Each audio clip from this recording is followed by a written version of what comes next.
spectacular actor who has given us the scene from Shakespeare's Hamlet. Adam, would you like to say a few words of introduction? Would you like to unmute yourself? Unmute thyself. There you are. Thank you, Adam. Hi, everybody. Let's all do a little learning curve while we do this. Indeed. Yes.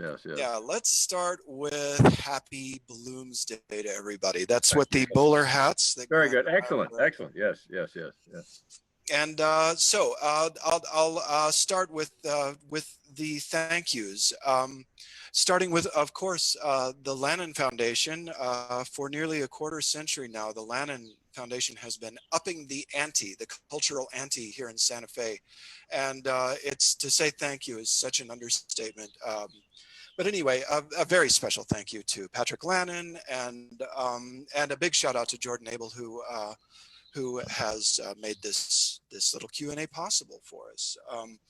And then, Grant Franks, who everybody just now met from St. John's College, is not so much a computer geek as he is a Joyce geek. He helps me run the weekly James Joyce reading group and has helped us move actually over to St. John's College, who also deserves a big thank you for helping to kind of solidify this enormous group of Joyce enthusiasts that we have here in town. And so, with that, let me just do a quick intro for you, Jim. Everybody meet James A. Heffernan of Dartmouth College.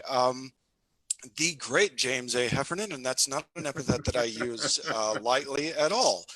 I was Finn Fordham, a friend of mine who's a Finnegans Weight scholar, said something about Joyce that Joyce studies in academia. Joyce's relationship to academia is provincial.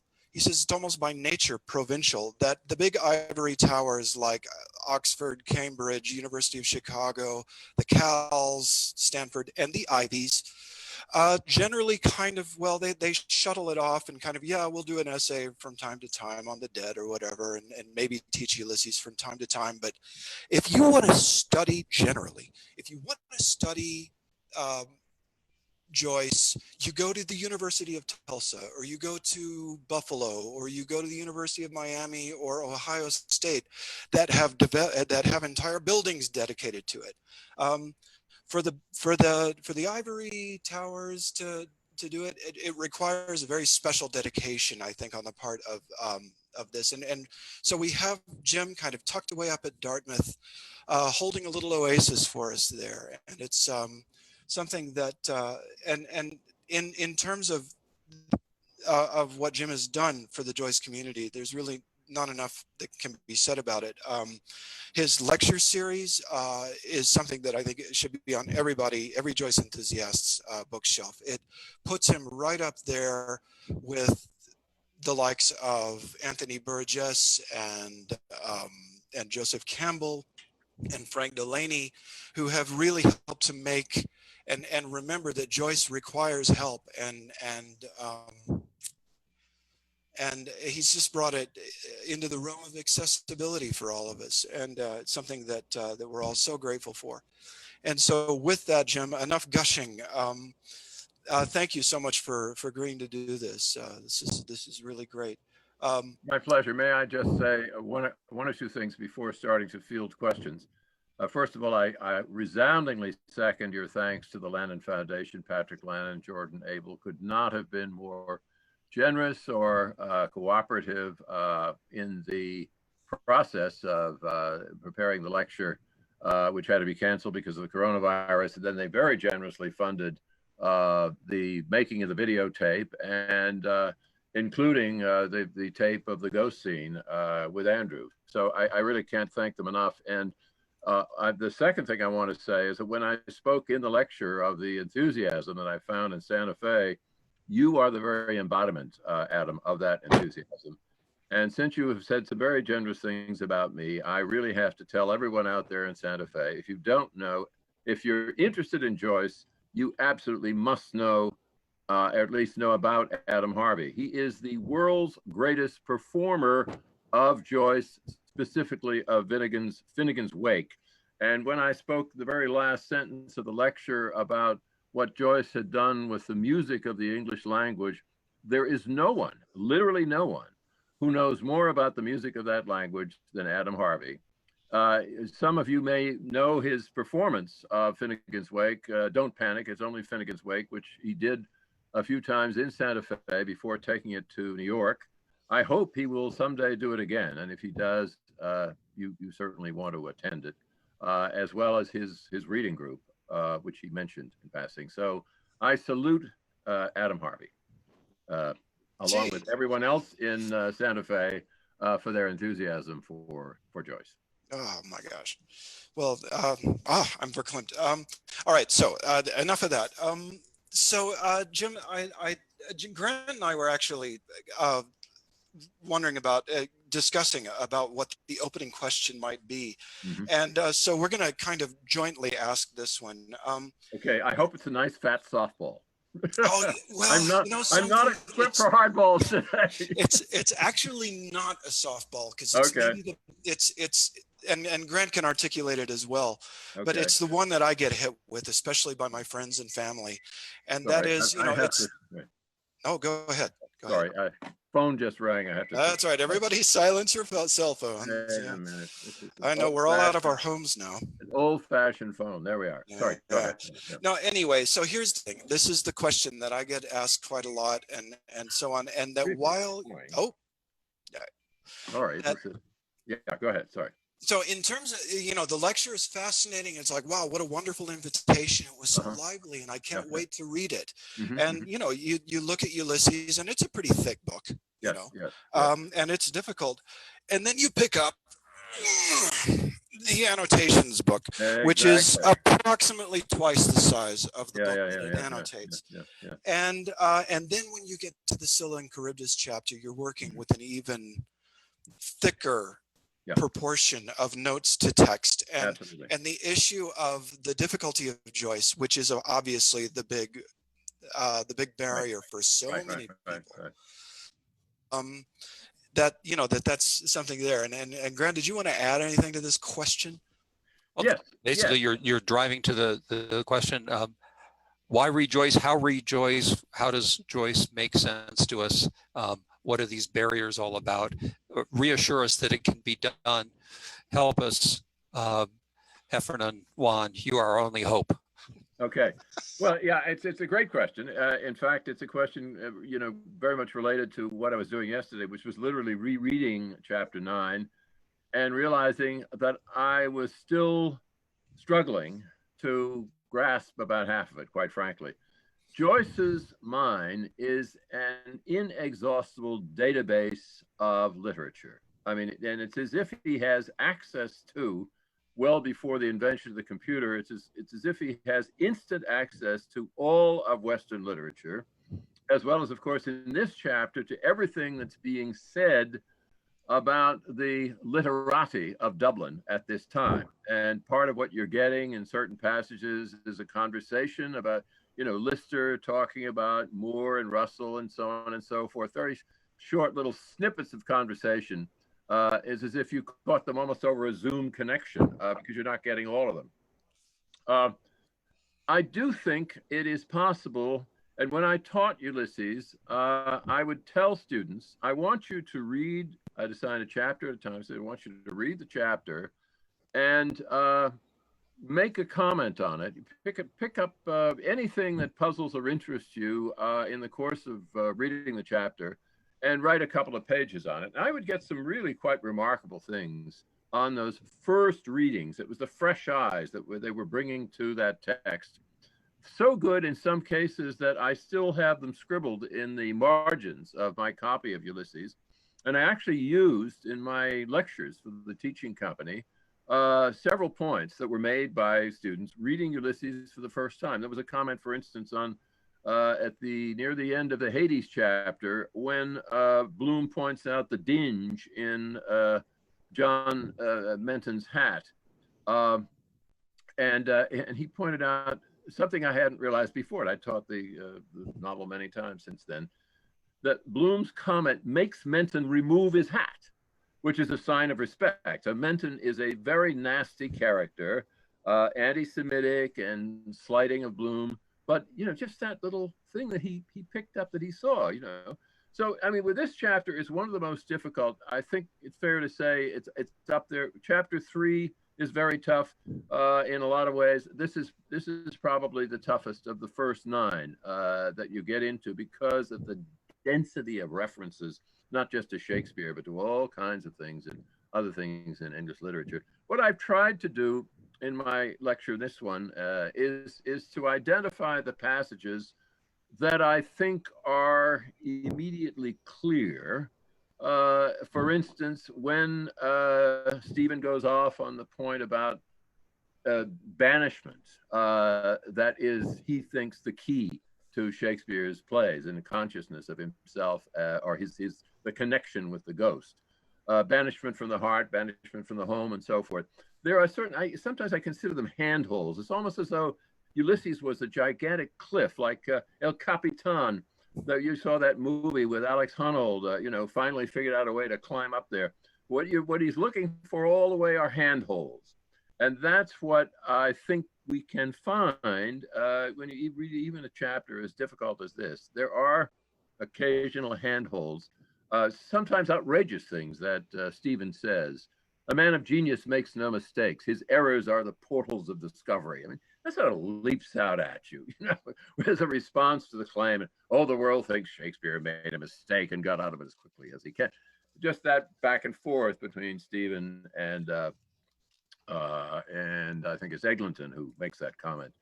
So yeah, the short answer, the final answer would be that, yeah, it is readable. It's a lot of work. There's no question that reading Ulysses is a lot of work, but there are some sentences at least that leap out at you. For instance, the first sentence of chapter 4, the opening of the Bloom chapter. Mr. Leopold Bloom ate with relish the inner organs of beasts and fowls.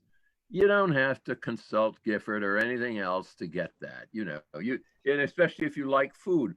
Or in the first chapter, one of the lines that I quoted, Mulligan saying to Stephen, this is a man who's still mourning the death of his mother. And Mulligan tells him, my aunt thinks you killed your mother. You don't need Gifford for that. You say, what the hell is going on here? Here's a man who's grieving over the death of his mother and he's called a murderer, I mean, there are handholds in there that you can grab. But on the other hand, of course, if you want to understand it all, and I freshly realized this in reading through chapter 9 again, I thought, my God, I've taught this a dozen times. I've lectured on it and everything else. There's still a lot here that I don't get, that I would have to go back to. I did in a few cases go back to Gifford to sort of, remind myself of what was happening. I certainly don't have an encyclopedic knowledge of this novel. I still struggle to get it, but I think there are a few things that one can get hold of. So that's a roundabout answer. So sort of a follow-up question, if I may. We'll get to Mr. Kalish's question in just a moment. Yeah, sure. It's in your lecture, you talk about the Homeric connections, which are, the title of the book. Other than the reference to Ulysses Grant, I think in the final chapter, it's the only time Ulysses shows up in the whole book. But it's there and it looms over everything. There's actually a reference to Ulysses in chapter 9, I believe. Okay, all right. Somewhere in there, just in passing, as it were. Yeah. Okay, I've looked at. Yeah. But in making the comparison, and you described the story of Scylla and Charybdis as it occurs in Homer. Yeah. And then sometimes you speak as if, as we're thinking about that, we should be thinking about Bloom as the Homeric character navigating between two things. And then at other times, you speak as if we're thinking about Stephen as the Homeric character. And I suggest Stephen is the modern version of Telemachus. That is, he would be to Bloom in the Homeric plot. He would be to Bloom as Telemachus is to Ulysses. But occasionally you speak as if he's navigating between two possibilities, and that the Scylla, since he's the centerpiece of this chapter. That's right. And so I'm wondering about how that that imagery Mm-hmm. flips side to side or from one way to another, sometimes encompassing Bloom, sometimes encompassing Stephen. Yeah. Yeah. And it's just, I guess I'm wondering about the ways in which the images stand behind those Homeric images or the Shakespearean images stand behind the action. If they flip from one side to the other, what are they showing us? If, I guess the question is, does their multiplicity of meaning confuse us? Are we intended to be confused? Are they helping us? How are they helping us? If they're going to change their dimensions, how lost are we likely to become? Maybe that's the... Well, you're going to get lost if you insist on exact correspondence, obviously. You're going to get lost. Joyce makes this is an audacious project, as I said. He makes a big demand on the reader's imagination. How do we connect Bloom, this 38-year-old Dubliner who sells advertising space for news? How do we possibly connect him with the legendary king and voyager and warrior Ulysses? I mean, that's a huge leap right there. Okay.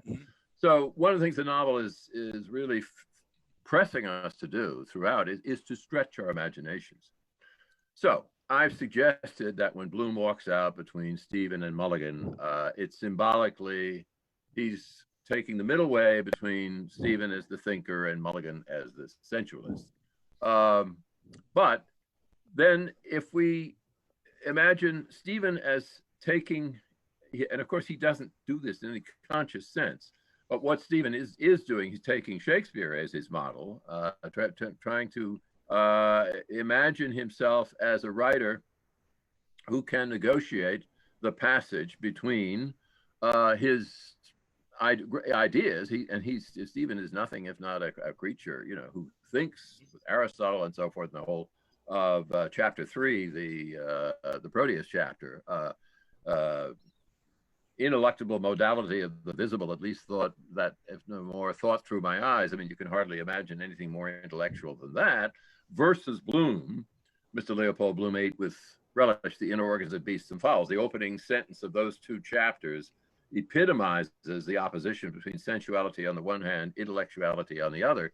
But as I've argued, I think Stephen is trying, at least as early as chapter 7, the end of chapter 7, to really dig into the facts of the flesh and blood and bone of life in Dublin, without, as I suggest, being chewed up by newspapers. And I mean that would be my way of reading the analogy, or finding the monster Scylla, in Stephen's world, is to look at the newspapers as the embodiment of the cold facts of life.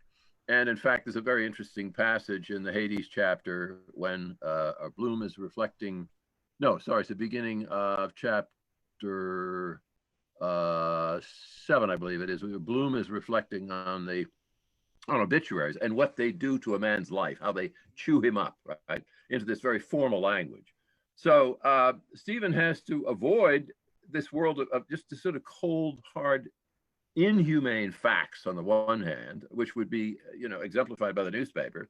And on the other, he's got to get himself out of that whirlpool of subjectivity, of formless ideas, which is what Russell talks about. He sees Shakespeare as the exponent of ideas, and he is disgusted by Stephen's interest in anything to have to do with the poet's family, the poet's debts, and so forth. That's all to be dismissed. But for Stephen, this is absolutely essential. He's got to recover Shakespeare as a family man. And that's what, in part, is leading him toward Bloom in his own. He doesn't realize it in this kind of familial relationship that he has with Bloom as the father who ultimately discovers it. Of course, Joyce has a lot of fun with that at the end because Stephen doesn't spend the night. I want to mention just one more thing about the connection to Homer. Toward the end of chapter 9, Joyce has makes a wonderful joke for us here.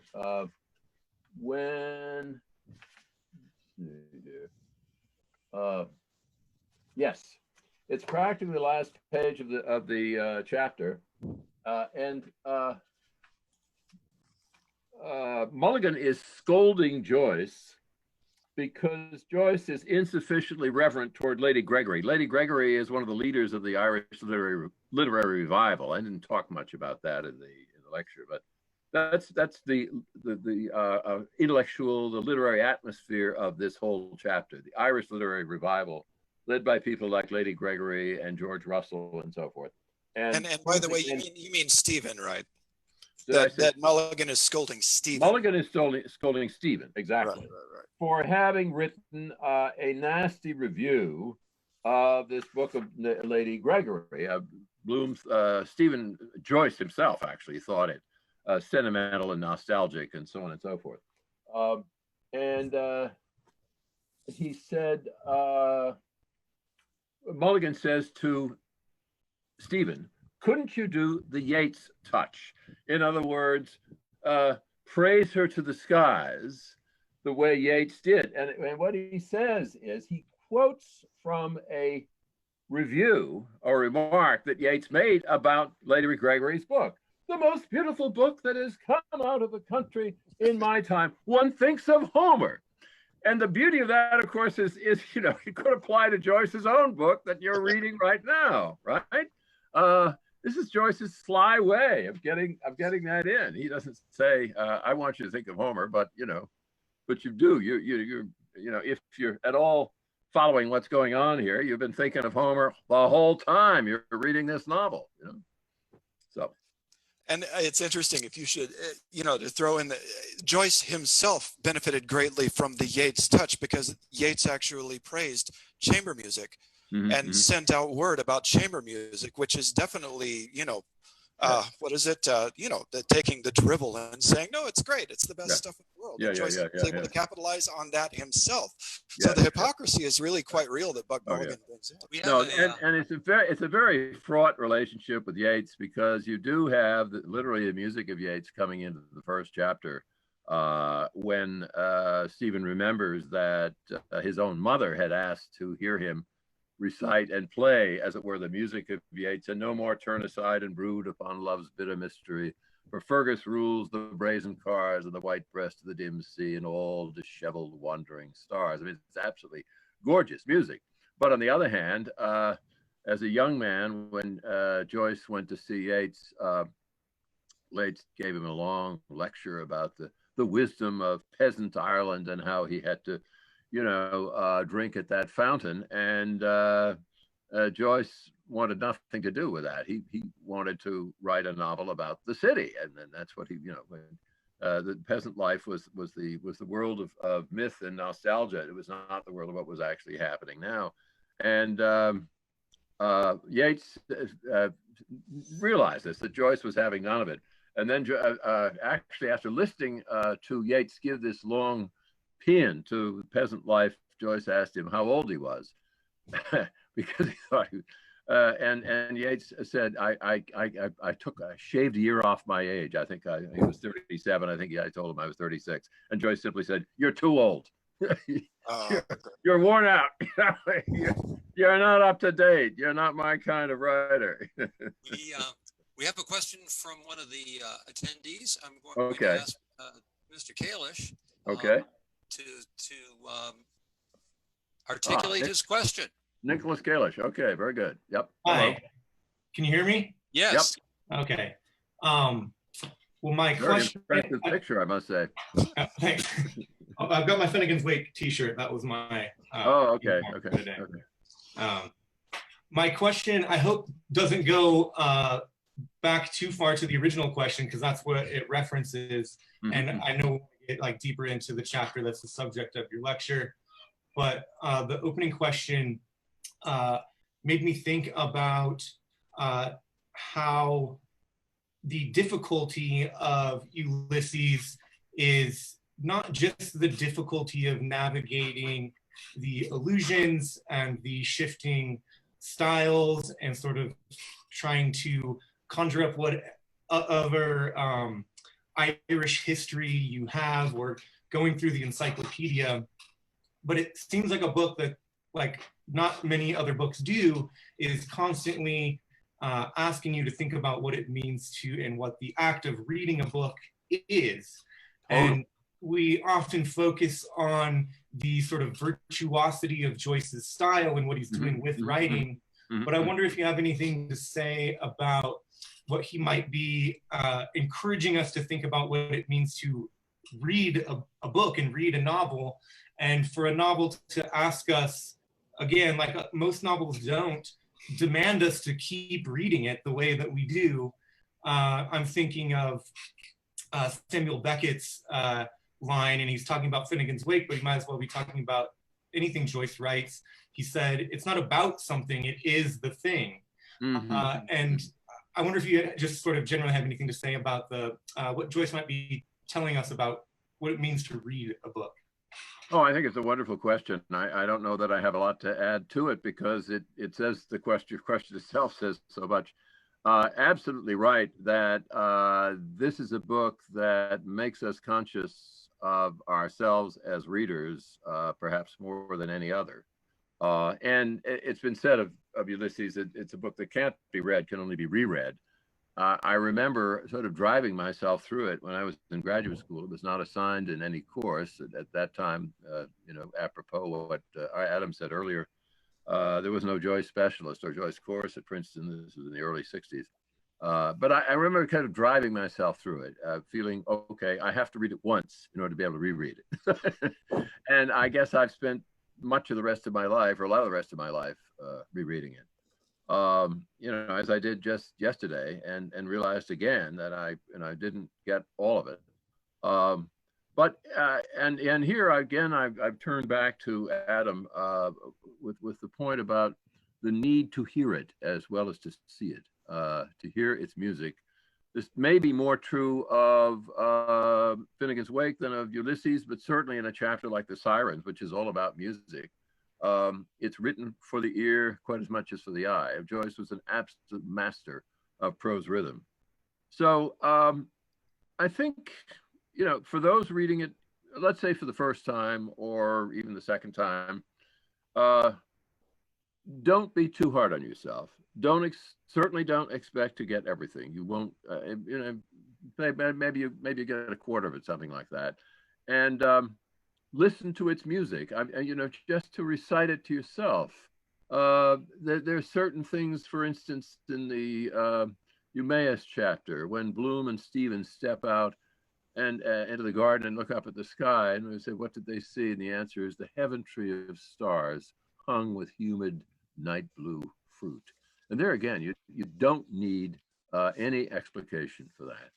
And I think it's important to seize the passages, the phrases that speak to you and sing to you. This is what I used to tell my students. Don't expect to get the whole chapter. Read it and see what speaks to you, what questions it raises. And I was repeatedly amazed at how much they could hear and see on a first reading, and what they would pick out, and things that I for instance, had overlooked that they picked up on. It's inexhaustible. I mean, that's the bottom line on it. You're never going to exhaust it. You could spend the rest of your life rereading it, and it would still say new things to you as you came through it. So thanks. Great question. Perfect question. Okay, I had a follow-up on something you were talking about earlier, Jim. In addition to having a large Joyce community here in Santa Fe, there's also a very large contingency of Shakespeare enthusiasts, and specifically, many of them are very enthused by the clemency dialogue about who actually wrote the plays. Yeah. Like the Mary Sidney Society, in fact, is located here, and they've actually taken up a theater in the Sila Rufina district, not far from Meow Wolf. We also have Baconians. We have Edward de Vere enthusiasts. And one of the things that I was wondering about is one of the things that is so fascinating about clemency theory for me is that it contextualizes, because there is so little we have about William Shakespeare himself. Exactly. His biography is so that's right, almost non-existent. But De Vere, we can really, we can dig in. We've got documentation, and you can start constructing how this body of work could have come from that particular biographical figure. Mary Sidney as well. There's an extraordinary, especially the sonnets with her. You're like, wow. So Joyce does something that I don't know any other, if any other like Shakespeare claim it, i.e. person who claims that Shakespeare wrote Shakespeare has done. And that is to take what he knows of the man Shakespeare and create a portrait of the artist with it. Yeah, exactly. And he worked with what he had, Brands and Sidney Lee and one or two other things. And the interesting thing is that not much more has come to light. I mean, so he's writing in, the 19 teens. Book comes out in 1922, and I am certainly not a Shakespeare specialist at all. But I think it's fair to say that very little, substantial material information about Shakespeare's life has come to light in the intervening years. So he's working with the facts that are more or less still available about Shakespeare, and of course he's having great fun with them. He's wildly speculating, as I say. I mean, it's quite obvious what he's doing with them, but it is fascinating to see how he works with the available facts, the known facts about Shakespeare, and the story that he spins out of them, preposterous as it is. And Stephen knows it's preposterous too, but he has his own reasons for pursuing them. Hence the "I don't believe my own theory" business. That's it. Yeah. I'd like to just remind everyone that if you have questions for Professor Heffernan or for Mr. Harvey, you can use the raise hand button on your screens.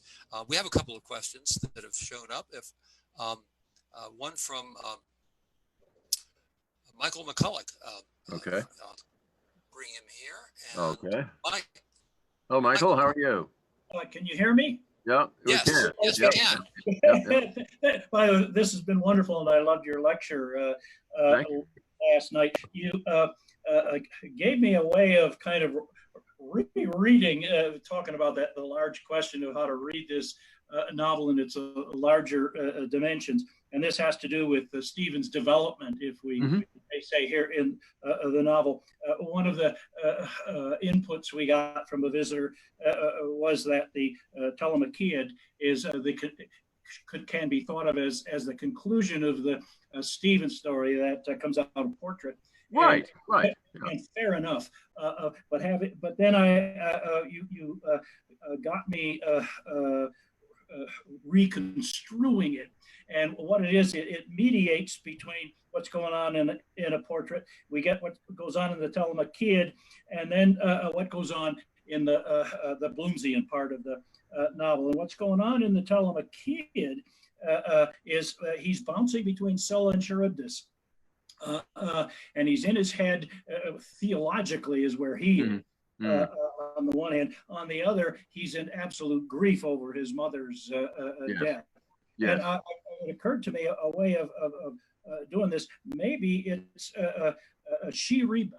that relationship between those two is really something that she rebirths him through his grief for her, because if there's something that'll bring you out of yourself and your self-preoccupation, it's something like that emotionally tears the hell right out of you if you've never had that kind of an experience before, and brings you back out into connection with the real world. And then he has a lot of things going on there with her, with his family, and with his sisters, with Mulligan and Haynes, with Daisy. But then he winds up on the beach, on the Strand, and I'll be damned, it's as if he finds his voice. He's looking for something, because those midwives become, I think, the occasion for him doing the Parable of the Plums. And And that's what he brings, will bring forward in the Aeolus chapter. And then it occurred to me that maybe we could see a sort of a three-way development for Stephen, that Stephen's really making progress on this day in the novel. He finds his voice with the Parable of the Plums. That's sort of a Dubliner's type of story. And then you really brought home what's going on here in the Shakespeare chapter. And let me put it this way, how he's sort of finding his vocation by going and defining himself as an artist, namely going into exile, but then from exile, it's going to be all about Dublin. And then the third piece of it will be his connection with Bloom, that I haven't quite figured out yet. But those, well, would you? I was going to say to Michael, you know, that the connection to Bloom, and particularly the mother issue, is something that Jim actually really had a fascinating response to in his previous lecture at the Lannan Foundation. Okay. And the issue of Bloom stepping in as a mother figure. His focus in that lecture was his attitude towards Molly, and that he kind of functions as a mother figure for her. But it's obvious that in a way, Stephen's quest for a father feels much more like a quest for a mother. And so, Jim, is there by the way, if you want to do a quick thematic thing on it, his Parable of the Plums, he's back with the midwives. Okay, so a very female kind of dimension. Right. That's what made me think about what you were saying. Yeah. And then with the coming to the Shakespeare chapter, it's very male. The relationship with the just a final thing here, Professor Heffernan. What I really loved was you took that sentence. What's a ghost? Okay, one who has faded through. Now you got three things here: through death, through absence, through change of manners. You really took through absence and explained that one for me. Thank you. You're very welcome. You're very welcome. Exile. Yeah. Any thoughts about through change of manners? I'm not sure. I'd have to think more about that. I will say, as an example of what I've learned from my students, that I was thinking when I spoke about that. I had a wonderful honors thesis many years ago by a student named Laurel Smith on familial ghosts, and I think she was the one in one of her commentaries was the first to pick out that sentence about what is a ghost, change of manners, and so forth, and the importance of that. For an understanding of what Stephen is doing with Shakespeare's life, to identify him with the ghost as rather than with Hamlet, because it's a very daring move that he does that. It's one of the most interesting things that happens in the chapter, that almost everybody else identifies Shakespeare with Hamlet, and Stephen says no, it's with the ghost. I'd say one other thing, and by the way, what both of you said, there was sort of comments as well as questions, and I can agree with practically everything you had to say, is that sure, I think it's reasonable to take the Telemachiad, the first three chapters, Stephen, as a sequel to Portrait of the Artist, and Stephen is on his way to becoming a writer. However, the complication is that his thoughts are often not just intellectual, Aristotelian or Platonic, what have you, but very specific. Even in the first chapter, some of the things that he's thinking about and noticing about Mulligan, the precision with which he describes Mulligan's hair, Mulligan's way of shaving, everything else. And even in the third chapter too, which is probably the most intellectual chapter probably in the book, the precision with which he observes signatures of all things I am here to read, that nearing tide, that rusty boot, the account of the waves, just of the ocean itself, and the sound of the waves, the slip slop and everything else that he gets into it. It shows that we really have to kind of read both ways and say, on the one hand, yeah, this is a writer to be, and on the other hand, he writes like a master. It goes back and forth both ways. Right. So. I'd like to just break in for a second and welcome Andrew Heffernan. Andrew, hello. Here he is. Unmute yourself, sir. Excellent. Hi, everyone. Hey. Ultimately like to ask Andrew the question, what the experience is like of growing up with a Joyce enthusiast. Oh my God. Whether that can be forgiven. I have a child of my own, and there are issues that we're going to have to work out between us about my inflicting James Joyce on my offspring. But we'll get to that. We have a question now from Pat McCown. Pat, are you there? Hi, can you hear me? Yes. And it's McCulloch. McCown, I'm sorry. That's okay. No, the Irish say McCulloch. In America, they say McEwen. McCown. The Irish say McCowan. Is that right? The Irish say McCulloch. McCown. McCown. Okay. Very good. McCown. Yes. All right, In fact, thank I rejoice listening to my grandmother's accent. Okay. I have a question about this specific section of the book and how you see it functioning within the overall organization of the novel. It's what, about a third of the way through? Just about halfway, actually. With 18 chapters, so this is it's halfway in terms of chapters, not halfway in terms of the pagination of the book, but right. 18 chapters. So exactly. yeah. But it's function within the total organization as you see it of the novel. If there's a sense of travel, trying to get home, not wanting to get home, but having to get home. Where does this fit in, and how does it function and move the novel? Okay, big question. I'll just throw out a few things. Obviously, it's a stage in Stephen's development as a writer. And as I suggested that a little bit in the lecture, and talking about the story that he tells at the end of chapter 7 about the Dublin Vessels and so forth as one stage in that.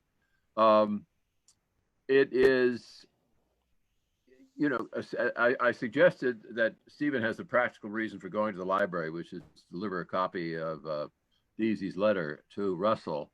And one of the oddities of this is that, although I didn't notice this in the lecture, that nowhere do we find that there is a second copy of the letter. But somehow Stephen manages to deliver it to Russell. So he has that, pedestrian reason for going. But the more important reason is that, having visited the newspaper in order to deliver Deasy's letter there, and listening to newspaper talk, that the newspaper, the life of a journalist offers one sort of temptation to Joyce as a writer. One way of being a writer is to write for a newspaper. And he has all these examples before him. And also the examples of rhetoric, to be sure. The art of rhetoric is exemplified by various speeches that are discussed in that chapter. But certainly, if he's going to make his way as a writer in Dublin, he has to contend with the literati of Dublin and the Irish literary revival, and that's what's going on in that chapter. But of course, more importantly, as I argued, I think that Joyce himself is contending not just with Homer but with Shakespeare, and Stephen, his character, his youthful self, is doing the same thing. And what's beautiful about that, this particular stage, as it were, in his development as a writer, is that what fascinates him about Shakespeare is the condition of being a father and a son and a husband. And this is what draws Stephen unwittingly to Bloom. Eventually, he's going to meet Bloom, and he's going to be sort of offered a temptation, if you will, to join the Bloom family. He turns it down, but he gets to know something of the family life of Bloom, and of course his whole theory of Shakespeare is bound up with the familial. So there is that connection. there's a principle of alternation I spoke of that, you know, it's interesting that this chapter 9 immediately follows the chapter 8, which is all about eating, Lestrygonians, and Bloom having his lunch. I mean, it's very, you can't imagine anything more visceral. He gets literally into digestive tract, and Mulligan refers to it with Bloom's visit to the museum and trying to see the anus of the statue and so forth. And you move from that into, you know, what you take to be really the intellectual, certainly the literary life of the library. And so that's where Stephen is. It's a peak of sorts that he's in there and spinning out his theory of Shakespeare. And then we go on from that. We're really back after that primarily to the wanderings of Bloom. But of course, we never forget Stephen. I mean, Simon Dedalus, for instance, is a major figure in the Sirens chapter. So I think that's a very well, it's Wandering Rocks actually that comes after immediately. And Wandering Rocks comes immediately afterwards, right? And there in that, and the beauty of Wandering Rocks is that we get episodes involving both Bloom and Stephen and a number of other characters. Wandering Rocks is appropriately right in the middle of the whole novel.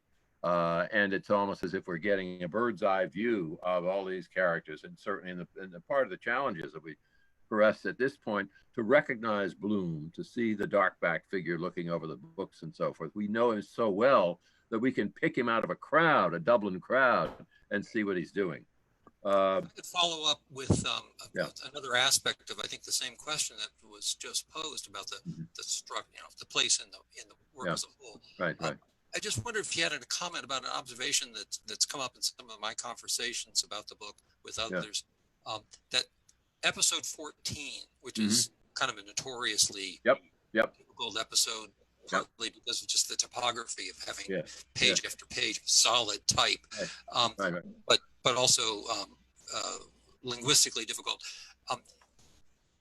We have Bloom comes in, sits with there's Stephen at a table with a bunch of people, and not quite halfway through, they're waiting for Mulligan to come bursting in and throw everything into chaos. And as I was reading that episode, I felt, wait a minute, I've seen this before. Stephen sitting with a bunch of people, and then Mulligan comes in and throws everything into chaos. That's right. It's like, wait a minute, I've heard this before. Is there any significance to that echo of format that between those two? Yeah, well, part of what's going on is he gives you this. It's an Odyssey of Style in Karen Lawrence's apt phrase. The whole book she reads is an Odyssey of Style, but that chapter in more particular, because he starts out with the emergence of the English language from its Latinated Anglo-Saxon backgrounds. Just a couple of things about that, though. First of all, the theme of childbirth, you know, which Stephen recalls in chapter 3, recalling his own birth, and the mock celebration of childbirth that you have at the end of the chapter 9, where Stephen imagines like Zeus producing Athena, that, you know, he's with child, and it's something of a joke because Mulligan is all about sex and is not really producing anything at all. So, you know, insofar as childbirth and childbearing comes sort of peripherally into the chapter 9, because so much of it is about paternity, as I said toward the end, that you really get so much more about childbearing in chapter 14. And what's happening is that he's showing you that what was not only the same kind of episode can happen, but can be seen in a different style. So it's as if you have, it's never exactly the same, but as if you have sort of one story, let's say. Let's go talk about the Homeric story. A man goes out and he's gone for a day or for 20 years and he comes back. How many ways are there of telling this story? Homer tells it one way, Joyce tells it another way. The part of the fascination of reading the Ulysses is that you can recognize that Homeric story through this incredible screen that Joyce has created. You know, and on the one hand it's the same, and on the other hand it's radically different because the characters are different, but they still, you can sort of recognize them. So, may I just say one thing, because I have Andrew up there, And yes, he's graciously joined us on such terribly short notice. And I'm just going to ask him or invite him if he has anything to say about all this as the man who brilliantly acted both the ghost and the prince in that scene. Andrew, you're on. Thank you. Well, Dad, I wish you were my agent. You know, you've gotten me. your accolades are a lot more than I've gotten from anybody out here. Let's see. What is there to say? I mean, I will say this. I played Hamlet in 2003 or so, concurrent with reading Ulysses and having your lecture series through the teaching company to helpfully guide me through it. I was asked, or it was brought up a moment ago, you know, what was it like to grow up with a Joyce scholar in the house? In some ways, it just made me dig into Shakespeare and just avoid Joyce with all. So that's sort of the direction that I took, and also to take it in to explore it much more in a. I mean, I majored in English as an undergraduate, but I was much more drawn to acting and embodying and sort of taking these things on than I was into getting into the text as a academic exercise. Both angles are, of course, really valuable. But when I played Hamlet in 2003, and I came to that chapter and my dad's lecture on it, I was really struck with that whole the way that it illuminated Shakespeare's or pointed to Shakespeare's personal investment in this. You know, not just that he wasn't just a brilliant storyteller, but that you got the sense that he was working through something in these scenes, and the image of Shakespeare playing the ghost, which there seems to be historical evidence for, that he played the ghost, and he was able to imaginatively sort of reach across the veil of life and death toward his dead son. I was incredibly taken with that and moved by that. I was also a new father at the time, so I had a less than 1-year-old daughter at the time. So that whole reading really deeply informed my take on the character and my sense of the play, that I'd always felt that Hamlet is the play in a way that got away from Shakespeare. He was so taken up with this, with creating and bringing his giving his dead son a life, and imagining what kind of life his Hamnet would have had as a young man. And then I feel like he was pouring all his creative energy into creating this character that is essentially sort of in the original Hamnet, the original Omelette, Hamlet was sort of a shallow, hesitant action figure. He's sort of a character that's, a bad B-level Schwarzenegger film would have been. But Shakespeare took all his creative energy and poured it into this character and gave this character such depth and such size. And so I was really struck. Again, it's like, as an actor, you need a hook into a character that isn't just, okay, I need to memorize the words and I need to come up with some clever action on stage. What's the hook that gets you to sound the depths of the character? And that was it for me, the idea that that's what Shakespeare was up to. And a couple years later— Biographical aspect. Say again? I was just saying, the biographical aspect. We were talking about this right before you joined in, about how actually, like, the claimant theorists, the people who would say Bacon wrote it or that De Vere wrote it, have a lot of grist for their mill, and they can construct an idea about how that person wrote it. But we have so little about Shakespeare that, that it takes somebody like Joyce to start to flesh this dude out, Yeah, no, that's true. And the interesting thing is that I directed Twelfth Night a couple years ago, interestingly, going with the parental angle with my daughter in the lead. No nepotism in the casting there. But I directed a production of that, and I came to think of that as another working out of the death of his son, because you have here in Twelfth Night, you have two twins, again, Hamnet and Judith, in the play, Sebastian and Viola, who are separated, and they both think each other are dead. And they grow up, and at the end of the play, they're reunited in this glorious, heartbreaking scene, and they talk, of course, Sebastian talks about Viola. She bore a mind that envy could not but call fair. I mean, and again, I feel like Viola is kind of the flip side. It's the other side of the feminine Hamlet, you know? And when they come back together, it's this sort of the happy ending, you know, that Shakespeare would have wanted for his children. You know, if some way he could use his imagination and bring his son back to life.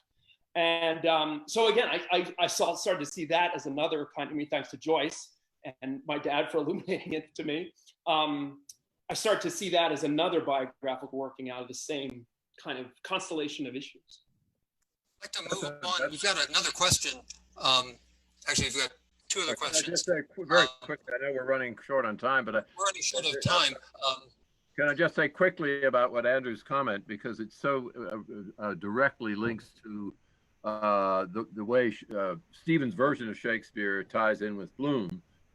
Probably the most important connection there is the fact that Bloom sees Stephen himself as the grown-up version of Little Rudy. And we are finally allowed to see that connection, of course. But Stephen is not aware of it, but we finally see it in the development of the novel. Oh, okay, go ahead. We have a question. Anna L. has asked a kind of a broad question, but one that I think people would like to hear with some reflection on. What is Ulysses' significance to the 21st century and the modern world? That's a huge issue. Well, I threw something out. Nearly a minute and a half. Shirzad, I think that question. Hello, Shirzad. Yeah, I mean, I threw it out just a kind of a throwaway line at the end when I said that when Stephen is imagining calling Eve on the telephone number is 001, that 0 and 1 are the digits that beget the digital technology of it. Whoops! Oh God. Something wrong? Oh, I'm still on. I'm sorry. I just No, we can still hear you, Jim. We're doing good. We're doing good. Keep going. Okay. Sorry about that. But you know, that I think he, you know, it would have been fascinated with digital technology, and there are all kinds of analogies. I said earlier in the discussion that Joyce's mind was a database of literature and the Western tradition, that we fortunately have digital technology to help us with Joyce, you know, to facilitate a little bit the reading if we want to understand the connections between things in the novel, because as I think was Hugh Kenner has pointed out, among others, that sometimes he will allude, and I can't instantly think of an example for you, but he will allude in a chapter deep into Ulysses, something he said in, you know, chapter 2, for instance, that you are expected to have total recall when you read of the whole novel. Well, digital technology can certainly help us with that. That we now have the whole of Ulysses readily available online. The Joyce Project, I should mention, very helpful on this. And I don't know whether what they allow you to do is to look up a word and you call up a chapter and you can look up any word you want. And I'm sure there must be a program that allows you to search the whole novel in one go and get all the references to that particular term. But so that's one way. That I would say the short answer is that digital technology makes it a little easier to take in all of Ulysses. We could take time for just one more question. I understand we're bumping up against the end. But, yeah, sorry, we lost the video and I don't know how to get it back. But anyway, okay. Mr. Alipur, you have a question. Hello, hello, Shirzad. How are you? Nice to hear your voice. You're muted now. You're muted. Unmute yourself. Hang on. Can I? Yeah. There you go. Shirzad, are you there? Still muted. Oh. So, there we go. Do you hear me? Yes, yeah, now. Yes. Are you there? Okay. First of all, happy Bloomsday. Thank you very much. All of you. Nice to hear your voice. Thank you. Okay, thank you very much. I've got a couple of questions, but I'm going to boil them down to in a few seconds. Yes. First, in chapter 9, I think when Mulligan sees Bloom, he calls him the Sheeny. I mean, he's obviously a Jew. Yeah. And I wanted to ask a question. First of all, to what extent? Sorry, go ahead. Okay, sorry. Yeah. To what extent is this novel capable of being read in terms of anti-Semitism? This is one question. And the second question that I want to wrap up soon is that once I heard Joseph Campbell lecturing on this novel and general project of Joyce, and he said that it was really a tetralogy that was originally planned. I mean, he started with the Dubliners, then he went on to produce a Portrait of the Artist, and finally he went on to Ulysses, and then Finnegans Weight. Although I'm not familiar at all with the last work. Was it really a tetralogy that he had in mind? I mean, do you have anything to add to this? I tell you what, because we're really running out of time, let me take your first question very quickly. Of course, it's a novel that grapples with anti-Semitism because Bloom is a Jew.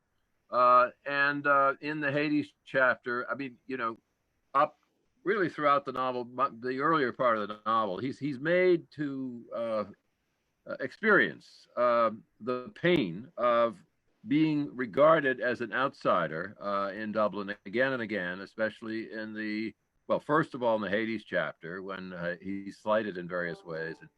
He tries to tell a story about a stereotypically grasping Jewish moneylender in order to make himself one of the goys, as it were. But Martin Cunningham seizes the punchline. And in various other ways, he's made to realize that he's really not one of them. That most especially, of course, in the Cyclops chapter 12, where he is witheringly attacked by the citizen for being a Jew, and the narrator gangs up on him and so forth. But at one point, Bloom stands up for himself. It's maybe his most Ulyssian moment in the whole novel. When he speaks up for himself on behalf of the Jews as a persecuted race, and he manages to make his getaway from this overbearing, myopic, nationalistic, drunken Irishman, and really has the last laugh on him, as Odysseus gets away from Polyphemus in the Odyssey. Bloom gets away and beautifully outwits the citizen, just as Odysseus outwits Polyphemus. So I don't know. Are we out of time here? Is it 2 o'clock? Pretty much. Maybe it is best to wrap things up. I just very quickly, Andrew, I wanted to thank you for joining us on such short notice, and congratulations on snagging yourself an acting gig in the midst of all of this. You know, what can I say? It's been very dry for us lately, hasn't it? In any case, thank you so much. And yeah. Grant, any final thoughts? Again, to the Lannan Foundation and to Professor Heffernan and Andrew Heffernan and to you, Adam, and to everyone who's joined us. It's been a lovely occasion. And thank you. My pleasure. It's been great fun. It's always fun to talk about Ulysses, and especially with people like Adam Harvey, who is just premier student performer of Joyce. And Andrew, thank you so much for coming in on short notice. You spoke beautifully. And it was a fantastic addition to Jim's piece. That was really, really masterful. Thank you. Thank you. No, absolutely. Thank you. All right. Thank you all so much, everyone. Have a lovely Bloomsday, and we will cross paths again someday, we hope. Farewell. Happy Bloomsday, everybody. Thanks, everybody. Bye-bye.